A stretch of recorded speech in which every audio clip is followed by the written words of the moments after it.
Puji Tuhan. Selamat pagi Bapak Ibu saudaraku yang dikasihi Tuhan. Salam sejahtera di dalam kasih sayang Tuhan Yesus. Saudara bisa tengok kiri kanan, belakang, tundukkan kepala, senyum. Saya pernah dikritik Bapak Ibu. Pak Gideon kalau duduk itu jangan kayak Sri Baginda, gagong grok meneng bae amitabha. Kiri kanannya anak wong ora dilinguk, bilangnya begitu ya. Orang Tegal begitu kalau terus terang. Manggut ada. Nggak usah panggil macam-macam, panggil Bapak Ibu kalau memang. Sebab kalau panggil pun salah, saudara. Saya pernah diprotes ada seorang ibu-ibu, saya kira dia seorang terpelajar. Jadi saya pakai Inggris ceritanya panggilnya. Selamat pagi, Sister. Marah. Pak, jangan suka ganti-ganti nama ya. Nama saya bukan Sister, tapi Sisri. Jadi manggut aja cukup. Haleluya. Saudaraku yang Tuhan kasihi, walaupun kadang-kadang manggut pun seringkali juga salah ya Bapak Ibu. Satu saat ada tukang bakso, ting ting ting ting. Pak, saya nggak beli, cuman mau sopan aja manggut gitu. Saya duduk tahu-tahu dia bawain bakso, saudara. Bapak tadi pesen kan? Enggak, lo tadi begini. Ya sudah harus dibayar. Tapi memang saudaraku yang Tuhan kasih sebagai bangsa timur katanya penuh ramah tamah apalagi kita saudara seiman, amin. Jadi kalau ketemu di jalan manggutlah paling tidak. Hai, arena siapa? Mbus pokoknya ya. Sebab nggak mungkin apal. Puji Tuhan. Oke, kira cukup ya permulaannya. Saya ingin menyampaikan saudaraku yang Tuhan kasihi, yang jadi tema kita bulan ini adalah tentang keselamatan. Jadi saya akan menyampaikan tentang keselamatan. Walaupun sudah itu ya, mungkin saya akan menyampaikan lebih bisa dipahami. Ya, kenapa Tuhan repot-repot jadi manusia, mati segala untuk menebus? Dia kan Maha Kuasa. Ada yang tanya seperti itu. Nanti akan saya jawab semua ya. Kemudian satu orang, masa untuk seluruh dunia? Kan Tuhannya satu yang mati. Mestinya untuk satu orang, kenapa mesti banyak? Nah, ini nanti juga terjawab ya. Nah, saya kasih judul saudaraku, berita tentang kebinasaan dan keselamatan ya. Saya akan sampaikan sesederhana mungkin dan saudara saya harap pasti mudeng, pasti mengerti. Nah, saudaraku yang Tuhan kasihi, kita langsung saja ke pendahuluannya. Klik aja. Di dalam Alkitab kita saudaraku, sebenarnya ada dua berita penting buat manusia untuk segera ditanggapi dengan baik. Kalau disaring-saring tuh dua berita ini sebetulnya ya yang ditujukan Tuhan. Nah, apakah dua berita penting itu yang harus segera ditanggapi itu? Ini kan perlu harus tahu kita. Dan kadang-kadang kita nggak sadar loh saudaraku, tiap khotbah yang disampaikan itu selalu berbicara tentang dua berita ini. Nah, dua berita itu apa? Ini akan saya sampaikan. Itu ada di dalam Ibrani 9 ayat 27 dan 28. Berita pertama berita buruk, kedua berita baik. Saya ambil ayat-ayatnya sesuai dengan yang ada di kemah ya. Jadi saudara kan nyambung ya, ikut kemah kan nyambung nih soal ini. Mari kita lihat ayatnya saudara. Ini berita pertama. Ibrani 9 ayat 27 dikatakan demikian. Dan sama seperti manusia ditetapkan untuk mati hanya satu kali saja. Dan sesudah itu dihakimi. Ini berita buruk saudara. Saudara dan saya sudah ditetapkan untuk mati.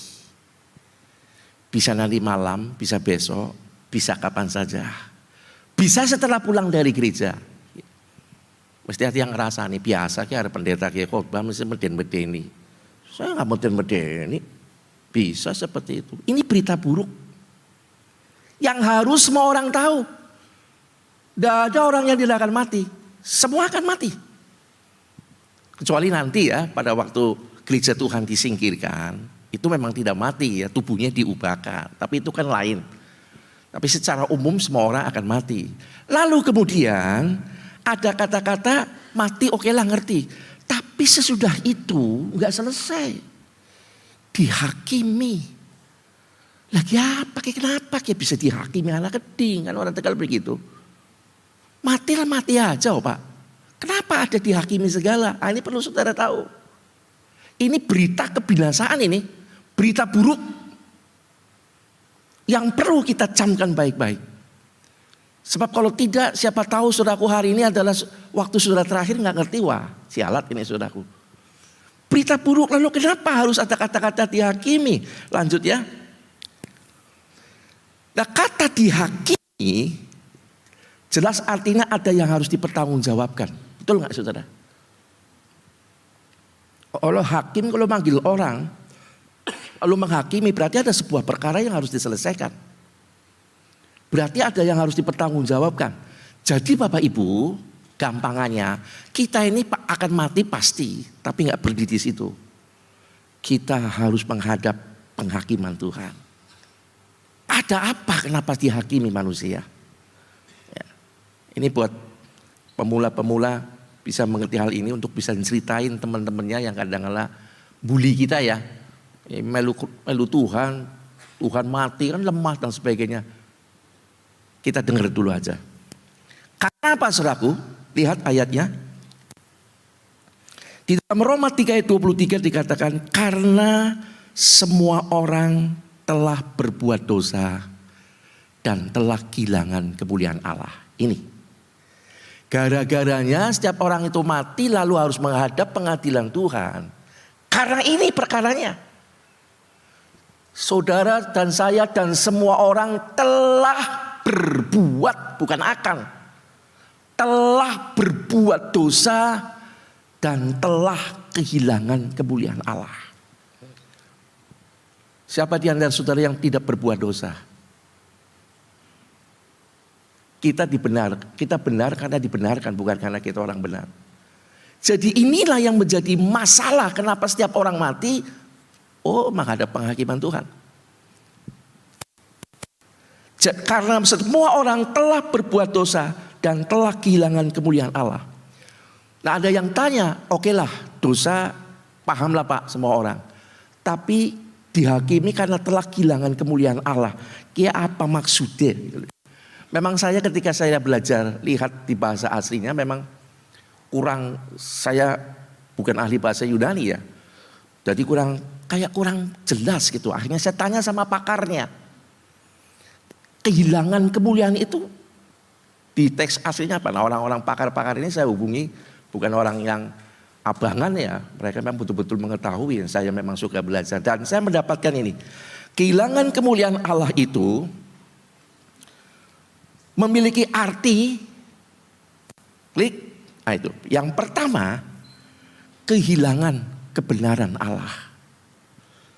Ketika manusia diciptakan oleh Allah dan ditaruh di Taman Eden, ia ada di dalam kebenaran Allah, kekal. Nggak mati.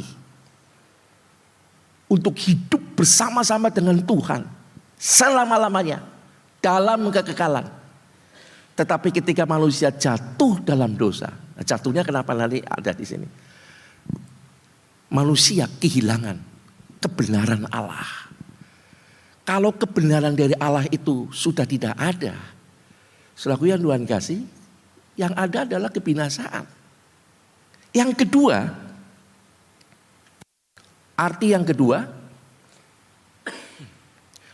keluar dari persetujuan Allah dan terpisah dari Allah. Kata kehilangan kemuliaan Allah itu. Jadi keluar dari persetujuan Allah dan terpisah dari Allah. Karena manusia tidak lagi bersetuju dengan maunya Tuhan. Rancangannya Tuhan. Tujuannya Tuhan. Dia ngelawan Tuhan, berontak dan dia memisahkan diri. Terpisah dari Allah. Dan orang yang terpisah dari Allah tidak akan mungkin bisa hidup, saudara. Dan yang terakhir, yang ketiga, kehilangan gambar Allah. Karena telah dikotori oleh pemberontakan mereka. Jadi ternyata kata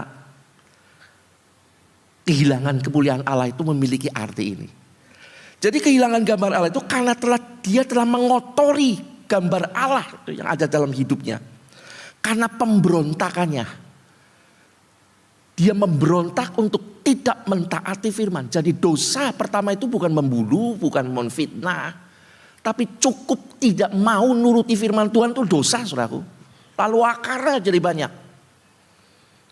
Dan karena dosa-dosa inilah manusia dihakimi oleh Tuhan. Karena apa, saudaraku? Kita lihat tentang konsekuensi dosa manusia. Oke? Konsekuensi dosa manusia itu ditulis dalam Roma 6 ayat 23 bagian A. Sebab bagian B itu berita baik. Bagian A itu berita buruk. Bagian B-nya berita baik. Ini konsekuensi dosa manusia. Sebab upah dosa ialah maut. Klik lagi. Konsekuensi ini tidak dapat diubahkan dengan apapun. Maut yang adalah kematian kekal tidak dapat dihindari oleh cara dan usaha manusia. Jadi bohong kalau saudaraku upah dosa kematian maut ini bisa dibayar dengan kebaikan kita. Jadi setelah kita mati, ini hanya kematian tubuh. Kita menghadapi kematian yang sesungguhnya. Ya, kematian kekal, penghakiman itu, maut. Dan itu nggak bisa diotak-atik oleh apapun, saudara. Nggak bisa. Dan ini berita buruk, saudara. Saudara perlu kasih tahu saudara, keluarga saudara yang belum mengenal Tuhan. Ini yang bakal Anda akan hadapi ke sana. Nah sekarang pertanyaannya, klik lagi. Kalau begitu mati semua nih manusia, Pak. Apakah ada cara untuk manusia bebas dari maut? Jawabannya apa, saudaraku? Secara manusia, dalam usaha manusia tidak ada. Tapi jawabannya sebetulnya ada, tapi bukan dengan caranya manusia. Coba klik lagi. Jawabannya ada. Yaitu ada yang harus bayar atau gantikan hukuman matinya itu. Jadi upah dosa itu maut. Sudah nggak bisa diganti. Kecuali mautnya ini diselesaikan, orang itu selamat. Paham saudara? Saudara mau pakai duit mau apa nggak payu, saudara. Mau emas, perak, permata nggak bisa buat nebus maut ini. Satu-satunya jalan, mautnya ini diselesaikan.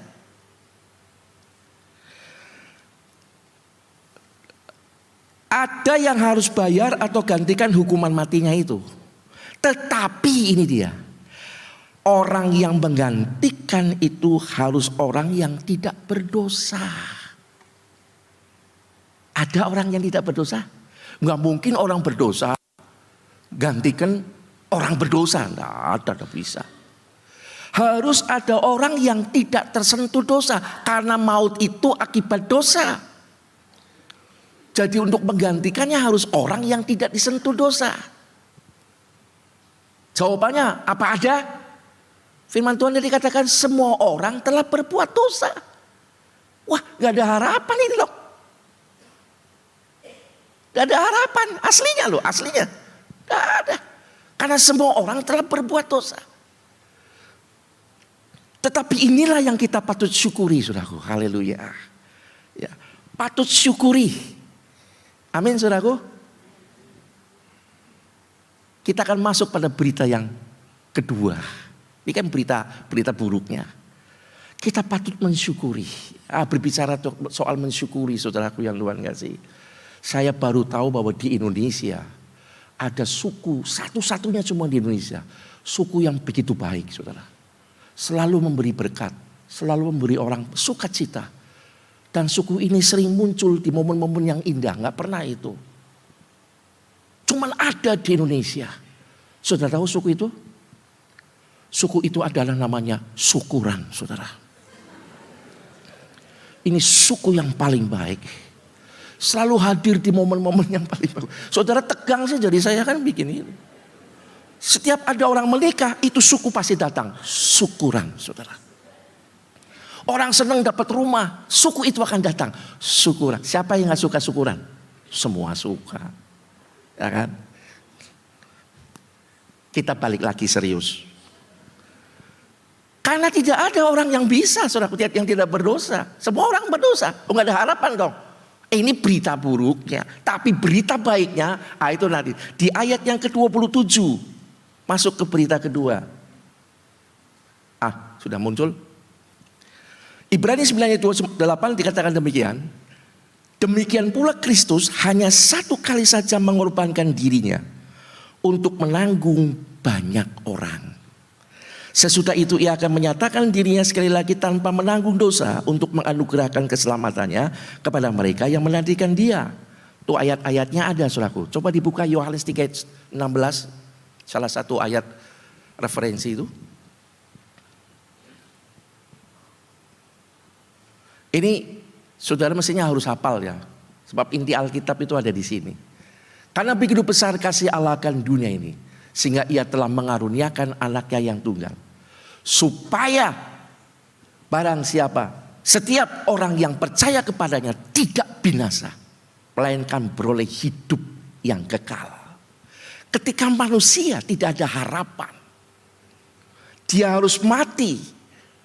Untuk bisa diselamatkan harus ada yang mau tebus itu matinya atau mautnya. Dan yang menebus harus orang yang tidak berdosa. Tidak ada orang yang tidak berdosa. Semua berdosa. Maka Allah yang penuh kasih itu, dia turun, saudaraku, ya, ke dunia. Klik lagi. Ini berita baiknya buat manusia. Karena semua manusia sudah berbuat dosa dan hanya dapat ditebus oleh seorang yang tidak berdosa. Maka Allah ini, Yesus yang adalah Tuhan, pribadi firman, menjadi manusia untuk memenuhi syarat penebusan manusia yang berdosa itu. Dia turun. Bayangin, saudaraku, bagaimana kita gak bersyukur. Sudah gak ada harapan kita, saudaraku. Kita akan tewas semuanya. Tetapi haleluya, puji Tuhan, dia turun ke dunia menjadi manusia. Maka memenuhi syarat. Dia menjadi manusia yang satu-satunya tidak tersentuh oleh dosa. Dan dengan matinya Tuhan Yesus, orang yang tidak punya dosa itu, maka terselesaikanlah masalahnya kita. Bapak Ibu paham? Untuk itu kita perlu, orang bilang fanatik itu nggak baik, Pak. Kalau fanatik yang kebenaran, kita perlu fanatik, saudaraku. Jangan pernah tukar Yesus dengan apapun, saudaraku. Sekali Yesus tetap Yesus, itu nyanyiannya, amin. Hanya di dalam Yesus konteks kebenaran firman Tuhan. Karena upah dosa itu maut, tidak ada yang bisa bayar itu, saudaraku. Dan untuk menebus maut itu harus orang yang tidak berdosa.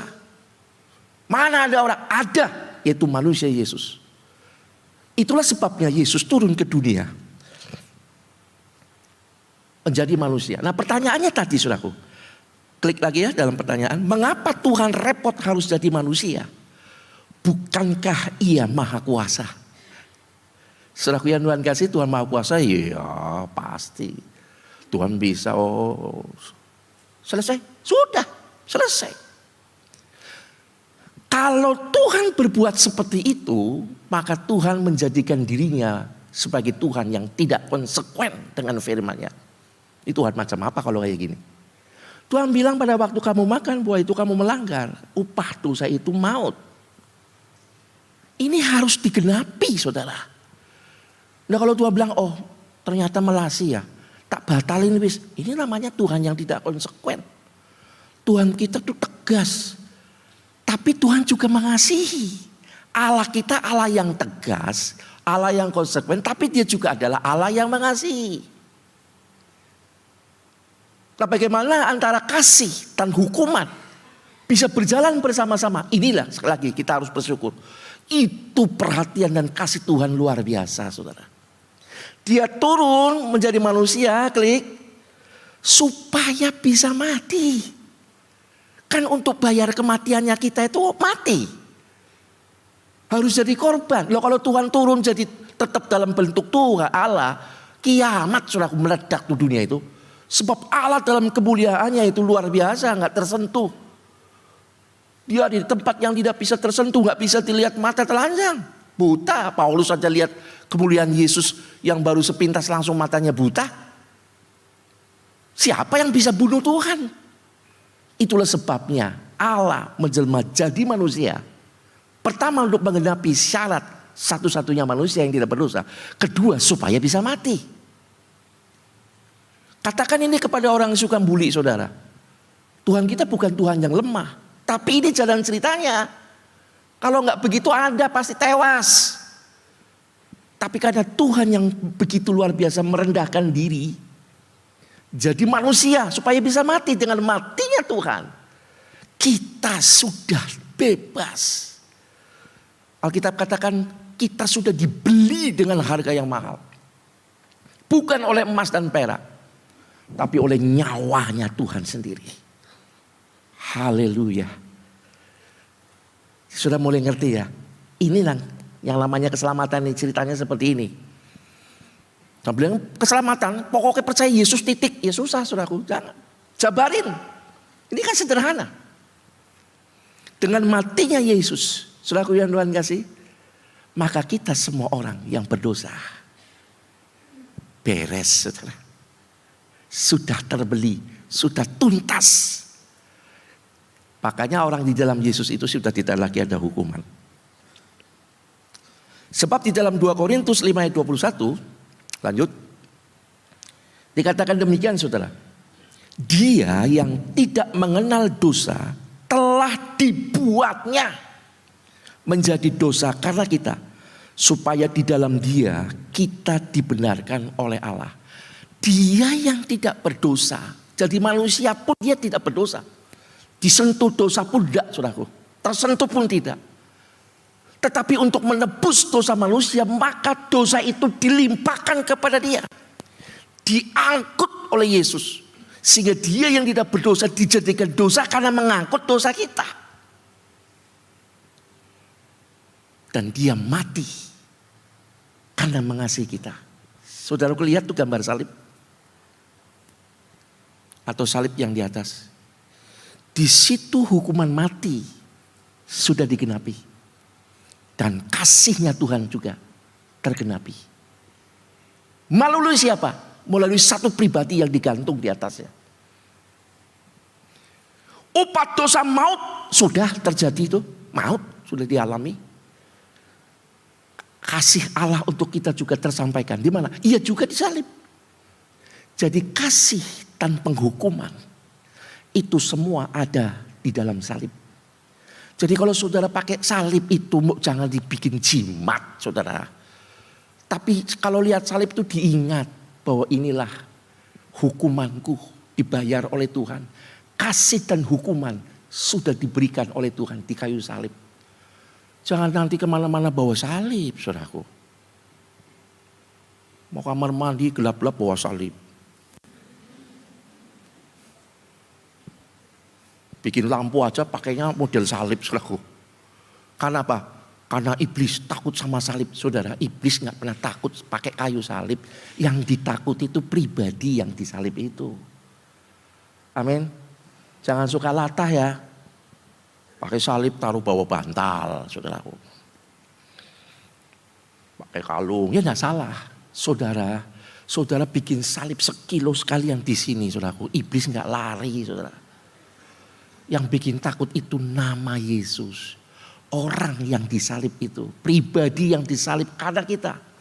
Karena dia terhukum karena dosa kita. Dan kasihnya yang diberikan kepada kita. Itulah salib.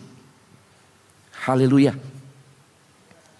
Nah sekarang muncul pertanyaan yang tadi yang sudah dari awal saya ngomong sama saudara ya. Yesus hanya seorang diri yang mati. Bagaimana mungkin dapat menebus begitu banyaknya manusia di bumi ini? Mokal ya saudaraku. Yang berdosa kan miliaran. Ditebus mati semua nih. Masa ditebus cuma wong siji gitu ya.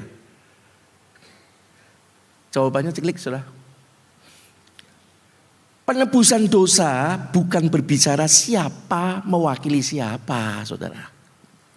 Tetapi dari mana asalnya maut kematian itu berkuasa atas manusia? Ya. Mari kita lihat ayatnya. Dalam Roma 5 ayat 12 dikatakan demikian. Sebab itu sama seperti dosa telah masuk ke dalam dunia oleh satu orang. Dan oleh dosa itu juga maut. Maut itu kematian. Demikianlah maut itu telah menjalar kepada semua orang. Karena semua orang telah berbuat dosa. Jadi dari mana itu maut berkuasa dan memulai dia mencengkeram manusia?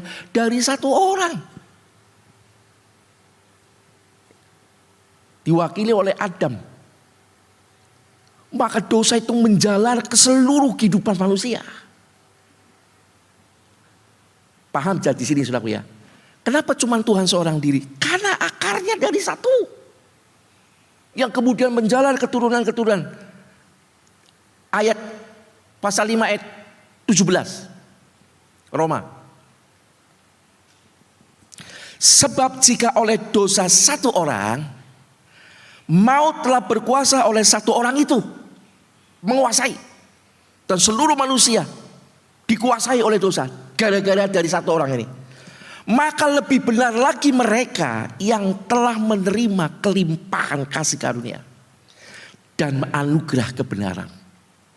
Akan hidup dan berkuasa oleh karena satu orang itu juga. Siapa? Yesus Kristus. Mudeng ya. Paham ya sekarang ya. Bukan siapa mewakili siapa. Kenapa Yesus seorang diri? Karena ini dia. Pertama maut itu menguasai dari satu orang. Maka dari satu orang Alkitab menjelaskan. Alkitab selalu punya jawaban. Saudara. Pertanyaan apapun selalu ada jawabannya.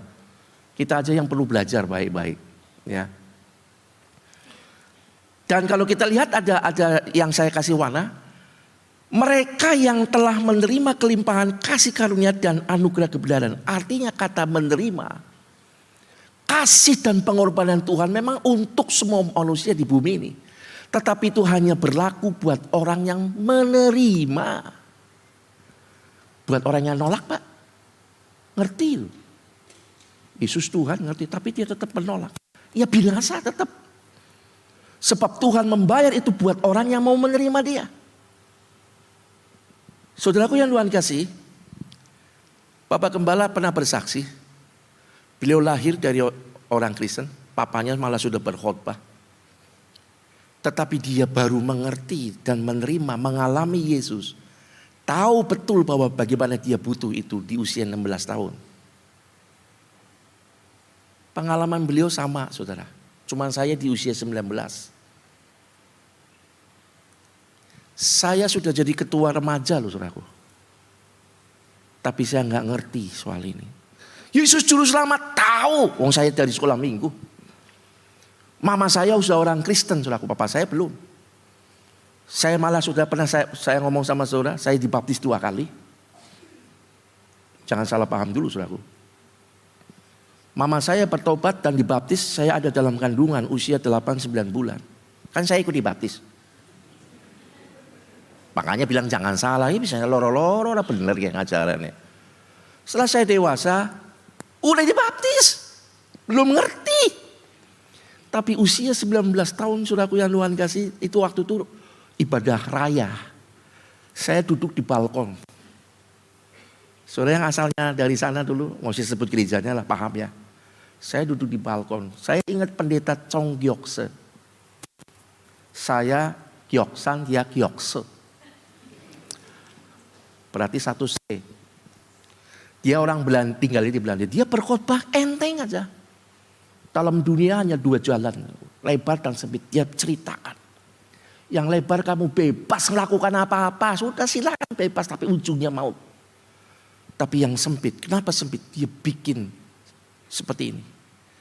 Yesus bikin ini. Saya baru ngerti bahwa saya butuh keselamatan saudaraku. Saya kaget lah. Saya orang Kristen itu ngerti. Kalau saya koit hari ini, wah bahaya nih. Saya menteng-teng, biasanya saya guyonan saudaraku. Saya dulu, wah ya jangan ditiru lah ya. Kalau orang berdiri nyanyi, begitu mau duduk kursinya sing jatuh, saudaraku, jedakan. Diketawain. Terus kalau ada cewek yang kayaknya centil, kan dulu kan umumnya roknya ada pitanya, saudaraku ya. Pas dia duduk saya ikat, saudara. Dia berdiri sama itunya. Ya bedut lah saya begitu. Nah, tapi saya ketua remaja loh. Remaja-remaja jangan tiru saya ya. Bertobat. Dan saya baru tahu itu. Saya dingin, saya kemeringat. Wah, ternyata saya perlu diselamatkan. Jadi orang Kristen itu nggak cukup ngerti tentang Yesus, nggak cukup, tapi mengalami siapa Yesus. Kita undang dia, mohon, baru ngerti hari itu. Waktu Bapak John Yosef, siapa yang mau jadi pelayan Tuhan? Dia ngomong apa mau jadi pelayan Tuhan, bukan mau didoain, saudaraku. Karena saya on fire, saya maju, saudaraku. Cuman saya tok, saudaraku. Teman-teman yang kayak lagi apa gitu, maju-maju segala, teman-teman saya. Saya didoain dan saya baru ngerti. Siapa yang mau jadi pelayan Tuhan? Saya ditumpangi, dari situ rupanya Tuhan panggil saya. Saya mulai berubah, saudara. Ya, yang biasa nyolongnya hilang, saudaraku.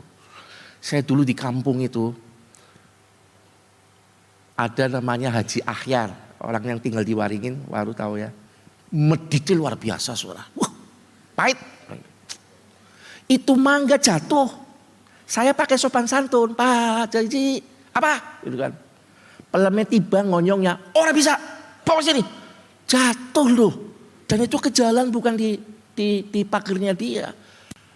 Malam saya kumpulin suraku promotora kampung Waringin. Kita bergerak. Siap bos. Tebas semuanya. Malam menek dapat 3 karung suraku. Saya bagi ke semua orang kampung. Makan semua. Pak Haji yang ngabuk. Siapa yang nyolong ini? Orang kampung gak berani ngomong karena ikut makan. Dia belain. Orang ngerti. Nah itu namanya hikmat yang gak bagus, saudaraku. Belengati Pak Haji, padahal saya sama teman-teman. Itu saya dulu. Ketua remaja, saudaraku. Tapi ketika saya mulai ngerti, saya malu, saudaraku. Saya jadi ketua remaja, jebule durung bertobat. Sejak itu teman-teman saya bingung. Yon, dia panggil saya Yon. Atau San, dia panggil di belakangnya Santoso. Kamu lu kesambet nangdi, bisa berubah. Alim. Saya susah cerita sama mereka, saudaraku, sebab orang kampung. Pokoknya saya lain lah, saya gak mau seperti itu. Saya diubahkan. Kemudian tidak berapa lama, saya masih ingat umur 21 tahun kalau gak salah itu ya. Saya dipenuhi Roh Kudus. Ada sukacita melimpah, ini pengalaman saudara harus alami. Ketika saya penuh Roh Kudus, sukacita melimpah. Setiap orang yang ketemu pengen tak salami, saudaraku. Saking sukacitanya. Tukang becak, Pak, bagaimana kabarnya? Baik ya, tukang becak. Bocah kembarannya temen ya. Pengennya saya salami semua. Ada sukacita yang meluap. Saudara pernah alami seperti itu? Pernah saudara sadar bahwa saudara itu mau mati dihukum, butuh keselamatan. Saudara undang Yesus, kasihani aku Tuhan, ampuni dosa saya. Datang dan masuklah, jadilah Tuhan dan Juru Selamatku. Sudah pernah lakukan itu? Kalau saudara belum alami itu, sebetulnya saudara bukan siapa-siapa. Saudara cuma tahu tentang Yesus, tapi tidak kenal Yesus. Kalau tahu tentang Yesus itu cuma informasi. Tapi kalau bicara mengenal, itu ada hubungan pribadi, saudara. Itu pengalaman saya diubahkan dari Tuhan. Oleh Tuhan. Saudara harus alami ini. Sebab orang Kristen itu ada 3 hal, saudara. Pertama, Kristen turunan, kayak saya. 2, Kristen bawaan. Karena ke bawah-bawah teman ya wis di gereja, jadi anggota gereja. Tapi gak ngerti sebetulnya. Yang ketiga, Kristen lahir baru. Itu yang penting. Yang memiliki sebuah pengalaman, pemahaman, pengertian. Bahwa dia butuh Tuhan sebab dia adalah Juru Selamat. Kalau enggak tewas kita saudaraku dihukum. Dan inilah keselamatan. Makanya tadi saudaraku yang Tuhan kasih. Di Roma 15 ayat 17 dikatakan, sebab jika oleh dosa satu orang maut telah berkuasa oleh satu orang itu, maka lebih benar lagi mereka yang telah menerima, orang-orang yang menerima kelimpahan kasih karunia dan anugerah kebenaran akan hidup. Kenapa? Karena dosanya sudah dicabut, hukumannya sudah dihilangkan, dan berkuasa oleh karena satu orang itu, oleh karena Yesus, yaitu Yesus Kristus. Kita memiliki kuasa. Hai maut, di mana sengatmu? Aku sudah di dalam Tuhan. Kamu gak bisa mengintimidasi saya. Saya pernah di sekolah Alkitab, saudaraku. Angkatan 32. 30 berapa tahun yang lalu, lalen ya. Saya lagi doa puasa, saudaraku. Tiba-tiba ada sebuah pemandangan, saudaraku. Saya nyolong mangganya Pak Haji itu kelihatan. Pramuka, saudaraku, yang luar sih. Saya ambil telurnya tetangga untuk ceplok pramuka. Makan sama teman-teman, makan tempe. Kamu makan berapa? 5. Teman, kamu bilang 3 ya, siap bos. Kamu berapa? 5. Loro. Saya bayar, bangkrut tuh warungnya. Itu kebayang semua. Saya nggak malu ya mengakui itu, tapi saya tidak bangga. Saya hanya mengakui saya dulu tidak beda dengan yang lain, melakukan banyak kesalahan. Saya mengkeret, saudaraku. Aduh, saya ini layak enggak ya? Saya maju mundur. Itu waktu Yos ngajar Yohanes. Saya mau ngomong apa saya mundur aja, tapi untungnya nggak jadi, saudaraku. Sebab sorenya yang ngajar siapa saya? Pendeta tamu kalau nggak salah. Ini berkata jangan pernah lagi mau diintimidasi oleh iblis. Kamu orang laknat lu, nggak layak. Sebab Yesus sudah bayar itu. Kau harus lawan itu. Hai maut, di mana sengatmu? Karena aku sudah ditebus oleh kasih Tuhan. Oh, saya bangkit lagi. Oh iya juga. Kenapa saya mau dibodohin sama iblis? Tiap kali bayangan itu keluar saya sikat, saudaraku. Oh itu betul. Itu saya akui. Tapi aku sudah dihapus oleh darah Yesus. Haleluya. Saudara pernah diintimidasi sama iblis seperti itu? Kon maling gereja, apaan kon? Gak layak kamu. Ngisi-ngisi, itu kan kata iblis, saudara. Tapi ketika saudara menyadari bahwa saudara dosanya sudah diselesaikan oleh Yesus, katakan, stop. Tuhan Yesus sudah menyelesaikan semuanya. Haleluya. Lanjut lagi. Di dalam Yohanes 3 ayat 16 dikatakan demikian, saudara. Barang siapa percaya kepadanya, ia tidak akan dihukum. Ia telah berada, barang siapa tidak percaya sebaliknya, ia telah berada di bawah hukuman. Sebab ia tidak percaya dalam nama anak tunggal Allah. Ini perbedaannya. Setiap orang yang sudah menerima Yesus punya pengalaman dengan Tuhan. Panggil Tuhan jadi Tuhan dan Selamat hatinya. Orang yang sudah panggil Yesus sebagai Tuhan dan Selamat di sini nggak akan pelin-pelan, saudaraku. Percaya Yesus iya, percaya dukun iya. Ini berarti belum masuk ini Tuhan. Nggak ngerti dia itu tentang pribadi Tuhan yang sebagai Juru Selamat. Berdoa berharap kepada berkat Tuhan, tapi beli nomor togel juga iya. Ini kan bukan anak Tuhan namanya, saudaraku. Dia berharap kepada hal yang sia-sia. Ya. Ada satu jemaat cerita sama saya. Katanya Om Gideon ini suka bawa berkat. Bisa nih. Waktu saya khotbah katanya, saudara saya berdiri, saudaraku 3. Angka 3 dipasangi. Metu, saudaraku. Kurang asem ya. Lalu saya bilang tentang satu binatang katanya, hewan, tentang lembu atau sapi, dipasangi saudara, nomornya lembu, keluar lagi. Saya bilang wah ini nggak bener ini iblisnya yang sengaja begitu, bikin main begitu. Saudara nggak boleh begitu, mesti bertobat, ubah segala sesuatu. Sekali Yesus tetap Yesus, terima Tuhan. Nah orang yang tidak percaya, Alkitab katakan sini, dia tetap berada di bawah hukuman. Jadi saudara, buat keluarga kita yang belum kenal Tuhan, kita harus kasihan loh ya. Itu mereka meninggal hari ini juga, itu sudah langsung dihukum. Gak lagi ditanya, sebab sudah berada di bawah hukuman. Sebab orang yang belum ditebus oleh Tuhan, belum diselamatkan, itu upah dosa itu masih berlaku buat dia. Tapi bersyukur kita ada di dalam Tuhan. Kita tidak lagi di bawah hukuman. Inilah keselamatan. Sederhana saudara bisa memahami ini. Itu pegang baik-baik dalam hidup kita saudara. Jangan pernah tukar apapun. Nah baru kita berani ngomong. Sekali Yesus, tetap Yesus. Haleluya. Yang masih bujangan-bujangan, harus tetap sekali tetap Yesus. Jangan karena saudara melihat ada wanita cantik. Saudara bilang engkau jatuh cinta padaku, oke, satu aja mas kawinnya apa?